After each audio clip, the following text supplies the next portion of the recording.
మేము ఇచ్చినటువంటి ప్రతి ఒక్క ప్రిడిక్షన్ కూడా రైట్ అయిపోతున్నాయి. దానికి కారణం ఏంటి అంటే, కాళీమాతకి సంబంధించినటువంటి మూల మంత్రాన్ని నిత్యము ఉచ్చరిస్తూ ఉంటాం కాబట్టి, కాళీమాత ఎనర్జీ మా వెనకాల ఆరాలో స్టోర్ అయ్యి ఉంటుంది. మేమేదైనా ఒక మాట మాట్లాడడం కావచ్చు, ఒక మనిషిని ఆశీర్వదించడం కావచ్చు, ఇలా చేస్తే వాళ్ళ జీవితం కూడా అద్భుతంగా మారిపోతూ ఉంటుంది.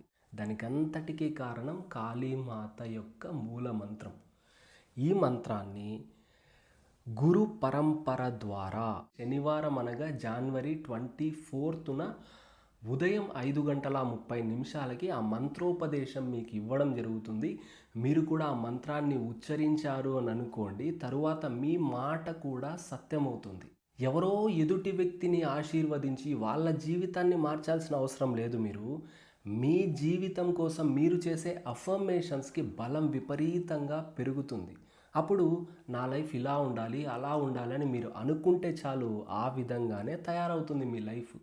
కాబట్టి ఎవరెవరికైతే అర్హత ఉంటుందో వాళ్ళే బుక్ చేసుకుంటారు కాబట్టి సద్వినియోగం చేసుకోండి. తదాస్తు.